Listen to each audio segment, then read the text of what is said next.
Yeah. I mean, this applies to all films that we can't acquire. Oftentimes they'll be caught up in sort of rights hell, as production companies or licensors are dissolved over time. The rights pass on to another company that acquires that library.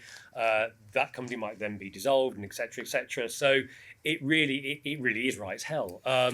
And trying to unpick those rights can be nigh on impossible. Other times, I'll pass on to Ben in a second. Other times, some licensors, they might not want to release certain films in a territory, or they're quite happy to sit on their film. We've had this a couple of times where licensors are happy to sit on their films, believing it's of, and this isn't specific to John Woo, but believing that their films are of greater value than we can make an offer on. Our knowledge of the current film or home entertainment industry doesn't necessarily match their idea of and value of their film, and so we can't reach that meeting of minds. Ben? Yeah, I mean, I think that covers most of it, really. I think, to be honest, the questions like that, it's very much sort of asked and answered in the question. The reality is that as the person has asked and said, well, my understanding is with a company who aren't willing to license the film. Well, yeah, you're right. I mean, that's it. I mean, if the rights are with someone, even if you actually do know who it is, then you can say, are you willing to license this film? No. Well, would any amount of, I mean, I know companies who've offered staggering sums of money to companies to license a film, and almost a ridiculous amount of money, and the answer has been no.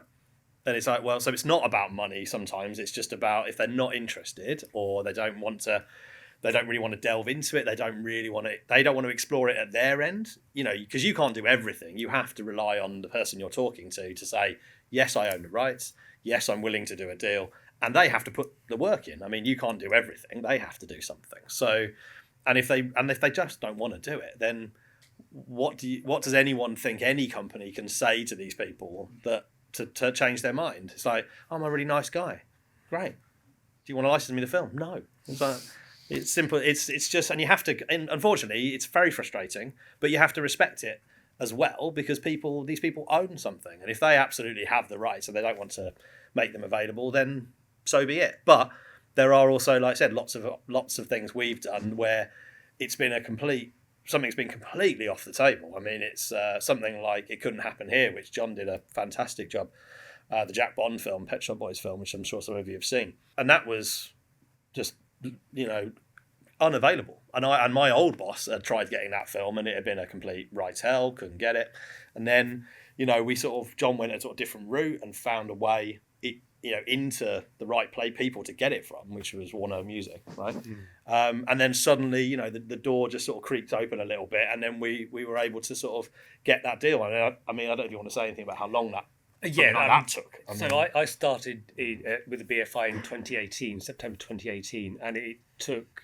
When did we release it? 2020, just during lockdown. Yeah, just before lockdown. So it took a good year to actually get that agreement over the line.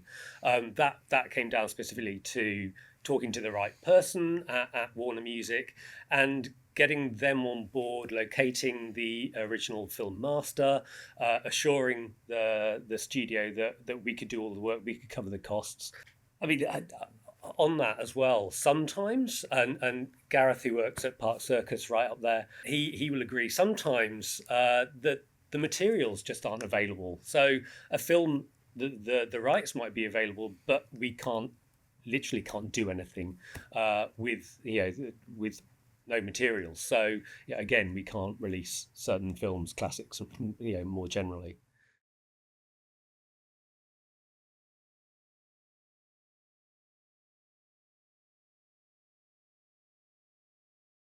With certain films, I'll tie that in with the deal terms. So I'll offer to pay to restore a film, and that's when I'll sort of agree what is and isn't recoupable, which costs aren't recoupable. In an ideal world, if we're paying for the restoration or remaster, then we BFI will own that, and any other distributor in other territories, if they want to access that master, they'll have to pay an access fee, and that's generally what distributors around in other territories do as well. Other times, so Kronos, for example, that was sort of just good fortune, getting to talk to the French distributor at the right time, licensing the rights at the right time, and being able to share those costs. Because a 4K restoration, it can be really prohibitive, and oftentimes we've not been able to even consider restoring a film because it just wouldn't make business sense. Watership Down, for example, we're able to share the costs with the licensor, and they will then have their own clone of the 4K master, which they can then use to exploit other rights in other territories or other rights that they hold in the UK, subject to a holdback, to protect our investment in the home ent rights. Yeah.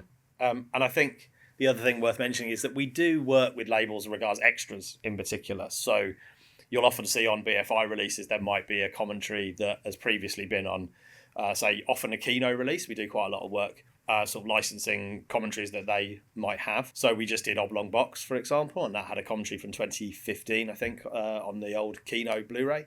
So we actually agree a fee with them, and we do things like that. We've done that with Shout Factory as well. A couple of other labels. I mean, I have to say most labels are very willing to have conversations about things. Some people are more protective over things, which I understand because they've invested a lot of money sometimes in producing quite high quality extras, and they've hired a whole crew to do, I don't know, an interview with like James Cameron or something. But that might be a really expensive interview that they've spent loads of money on, and they don't really want anyone else to have it, which is fine. But most labels are very easy to work with and just say, well, we'd like to be able to get this, and can we agree a fee for it? So it's good to have keep those relationships and kind of be able to work with other labels for sure.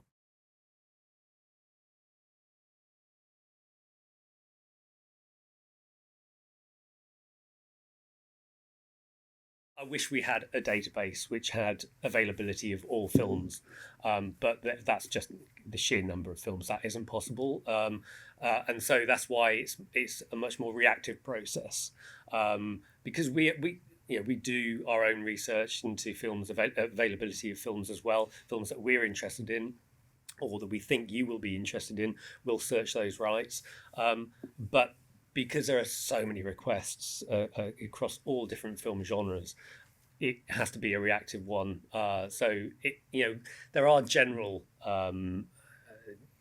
rules in that certain libraries we know we just can't access. So it has to be more a reactive process. So you ask us, we'll have a look, we'll let you know if it's available or not. I think the other thing, to your question, I mean, there is the Facebook group, which is for specifically for the label. So it's more targeted rather than it being a place to just ask any question about the BFI. It's very much about what we do. And there's also so you can join that, and there's a whole sort of wish list kind of that's pinned on there, which people can make lots of suggestions, and there is actually a bit of guidance on that about certain libraries, like John said, which are perhaps not accessible. So there's no point really putting out there and saying, oh, please suggest 10 ITV titles to us, because it's like, well, I can't do one, let alone 10. But there's also a customer feedback email address, which actually I think Joel actually will know about, and that's on the website, Joel, right? Yeah, it is. Yeah, it's so which is it's a sort of generic customer feedback address, and that gets picked up, and then Joel or one of his colleagues will often send that directly to me, or possibly to John as well, and just say, oh, we've had this suggestion, and often I will reply personally to that person. Especially if it's something quite easy to sort of say, well, that's probably never going to happen, or it might be something actually you go, yeah, that's a really good suggestion. We really thanks so much, and we have looked at that film before, or we've looked at that filmmaker before, blah blah blah. So there might be so I can proffer some information back, and so that comes straight through to me usually, and I'll either answer it or sort of feedback to the customer feedback team, and they will reply with information that I've given them if it's maybe a bit more complicated, or someone's more angry about something. But yeah, there's ways to get to us as a department.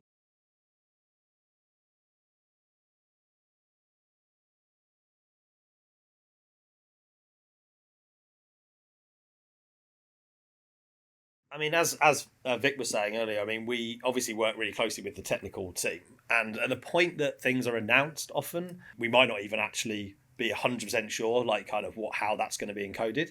As far as I know, there's not really any. We don't really have any cost issue with that. I mean, I don't think there's anything that we don't do because of that reason. So I think, and forgive me if it was you, but I think someone asked me about the upcoming release of. Either Yojimbo and Sanjuro was one, and also I think possibly High and Low, because they're they've got quite different sorts of. There's different mixes with those Toho releases, and one is I know for example High and Low is actually it's a 4-track soundtrack, but it's kind of And I honestly had no idea, but I spoke to the guys in tech and I said, do we have that 4-track? Because I think Criterion had sort of like included it on their old Blu-ray or something. So to be honest, a lot of that, I try and not put that out at the immediate moment that we announce titles, mainly because I don't want to get it wrong and I don't want someone going, oh my God, that's outrageous. Like, you do realise that's in stereo. What's this? And then I'm like, oh God, what have I done? So I tend to try and, don't go with information that I can't be 100% sure about. And then if someone asks, I would generally speak to technical and just say, what exactly have we got? Have we got the stereo, and have we got the 5.1? Have we got like a DTS like this? Have we got that? And they I mean, obviously, as soon as they know, they'll confirm to me, and then I'll put that out there. But again, I always try and reply to as much stuff in the group as I can. So that information it's always available. I mean, we're not I'm not unwilling to share that info, of course. But yeah.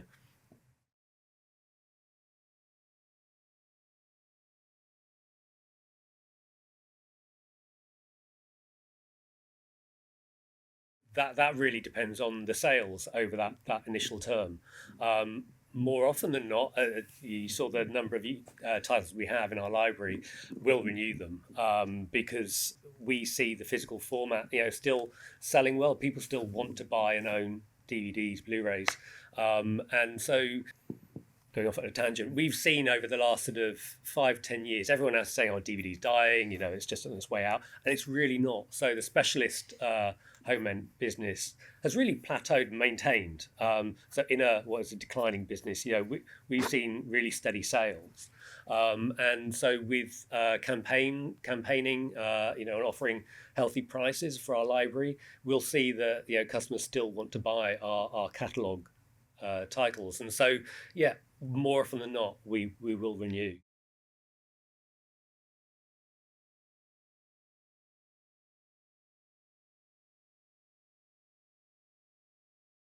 At the point of doing projections, it's very much looking at what that title is, and therefore how much you really think you can afford to be spending on extras. Because if I do projections for something and I think, well, this is probably on track to sell, say, over 5 years, we think it's only going to do, I don't know, sort of 2,000-3,000 units, something like that, which is eminently possible. Then, we have to kind of go, well, we can probably only get to this point on extras. But it might also be a title that's going to be quite a small seller. But as Vic mentioned, actually, about looking at archive films, there might be a lot of stuff that really fits well with it that actually is not going to cost us really anything or very little to include.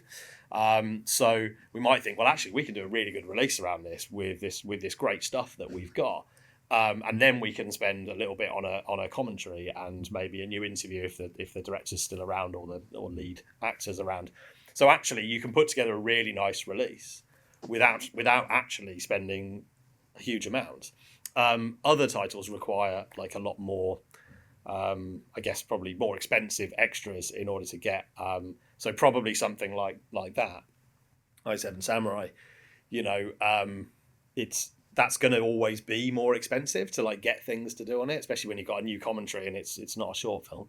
So, but there's also more budget there because you know that Seven Samurai is the biggest selling thing we've ever released in our history, and it's going to carry on selling, and then you're up great. So you can mitigate the sort of risk by saying, well, it's Seven Samurai. I don't think we're going to, unless we go nuts and spend some crazy amount of money, it's gonna work. But I mean, Vic, you obviously have to kind of really kind of navigate the sort of the smaller budgets, particularly on quite specialist titles. I think sometimes I try and defray the cost by perhaps doing things in-house that other more flush labels might do externally. So, for instance, we have a very ingenious commentary recording setup now that my colleague Peter in Technical is very adept at using, and so we can get sort of pretty much studio level audio just in one of the meeting rooms in the basement here. So this immediately cuts out a chunk of money that we would have had to spend otherwise, and luckily he's kind enough to be able to devote some time to doing that. Sometimes for instance, doing the Outcast, Robert Wynne Simmons, I think, oh crikey, I haven't got much money to put the booklet together here. Oh, I know about folk horror, so I'll write the essay about that because I've written about that before. So then I can sort of bring that in house, and I don't have to pay anyone then because I'm on the payroll anyway. So that gets. I won't sign off. No, I tried, but he wouldn't. So I can do that, and I also always am looking for true film fans who are prepared to share maybe their collections and their expertise for perhaps a little less than the kind of the going rate that you might have to pay in the sort of, if you were getting someone to fix your boiler or something, these are labours of love, and we're trying to get the best possible balance we can with a pretty small amount of money. But it is a bit of a tricky balance. Yeah. And I think also we have the screening rooms as well at Stephen Street. So we can often film interviews there. Whereas obviously if it was an external label and not the BFI and they wanted to access those screening rooms, that it would be more expensive for them to do it than it is for us to do it. So, and we could get 2 or 3 people maybe and go, oh, well, the director's around and the DOP's around and we can, film them in there, and then we can get the actor's going to come in and he's going to be filmed. And that, again, it all helps bring those costs down, or rather than going, oh, we've got to hire a screening room for that guy on that day, then we've got to hire another screening room for the actress on that day.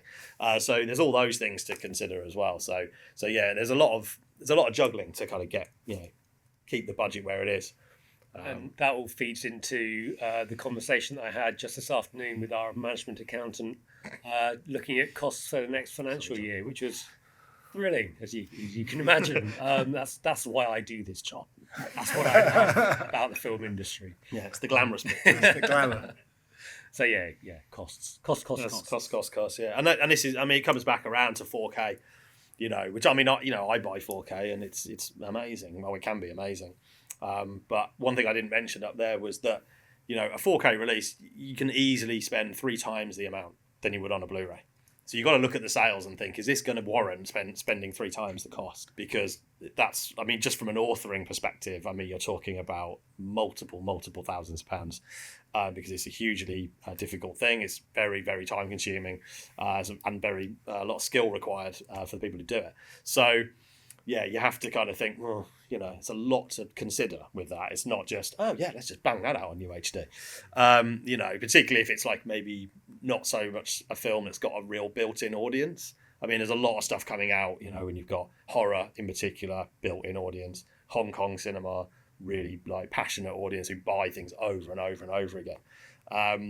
Whereas if you do something that's, I don't know, like a kind of French drama or something, and you go, oh, we're going to put it on 4K, you're like, that's a less passionate audience, and a smaller audience. It's like, are they going to? It's that audience like that. Then you got the 4K people. Then you got the 4K people who want a special edition, and it's like, oh my god, how do we make that work? It's a difficult one. But like more 4K is coming down the line for sure. That's why John had a really uncomfortable conversation with the management account.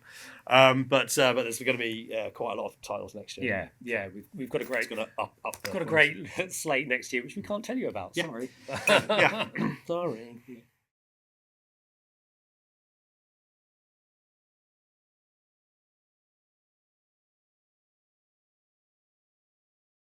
First of all, the Dolby Vision thing. I mean, to be honest, it's probably this is why you should come to the behind the scenes for the technical side in January, because they can speak very well about that, more knowledgeable than I am, I have to say. But I think we generally feel that it seems to be. I mean, it seems to be very important to people, Dolby Vision, and so we've always sort of gone. Well, it does seem to be a bit of a deal breaker with certain titles, and some people, when they're looking at comparable titles, they kind of go, well, actually, this has got Dolby Vision, and so we've always sort of endeavoured to be able to do that when we can, just to make sure that we're kind of not the ones people are looking at going, don't go there, it's not got Dolby Vision. And the Fidelity Motion, who are fantastic, they obviously do a lot of work for a lot of other great labels. They've done a number of our 4K releases, but they didn't do The Proposition, for example, which is a fantastic looking film and was quite a challenging 4K restoration as well. That was led on by another company actually, but that was very, very complex. And they did a fantastic job with that. It was Visual Data did that. Visual Data are going to be doing Chronos, which they're working on right now, which I've got every confidence they'll do great work. And Visual Data work, routinely. They do a lot of the 4K for Studio Canal, so they've done a lot of those titles, particularly the kind of things like Third Man, and I think they did, and pretty sure they might have done work on Wicker Man as well. Not the restoration side, but the actual encoding. So they're a very good company. So we use them, and Blu-ray wise is sort of spread across about 3 or 4 companies. So you've got Fidelity Motion do Blu-ray as well, Visual Data, Engine House, who are actually part of the sort of Arrow group as well, actually, and so they do a lot of stuff for Arrow because of that. But we've worked with them, the people actually there at previous companies as well, so they've sort of evolved into Engine House, and a company called WLP, White Label, who do a lot of stuff for us as well, because you have to divvy it up. You can't be putting all of this on one company, because you're asking for a problem, to be honest. Because if something happens to that person or that company, I mean, you're in a world of trouble, So you have to spread these things out purely because of realistic workloads, and make sure that you're working with other different people as well, and you've got some business continuity there. You can't just be like, everything goes there, because if something were to happen, it's like, oh God, what are we going to do? So we have to keep a mixture, and so Vic and Apeco, who's our other producer, work with all those companies. But yes, Fidelity Motion did do a fantastic job on that, and also it's worth saying that certain authoring houses arguably have sort of strengths as well. So like with certain types of content, and maybe certain amounts of content that you're fitting on one disc without compromising quality, things like that, because Fidelity Motion are particularly good at that, like that kind of being able to fit large amounts on discs without reducing the quality. And some companies deal with that better than other companies, and other people are maybe a little bit cheaper, but you probably wouldn't give them necessarily something that's really complex and got lots of audio streams or lots of other stuff going on. So it is a bit of a title by title basis as to what company is best suited to a certain release as well.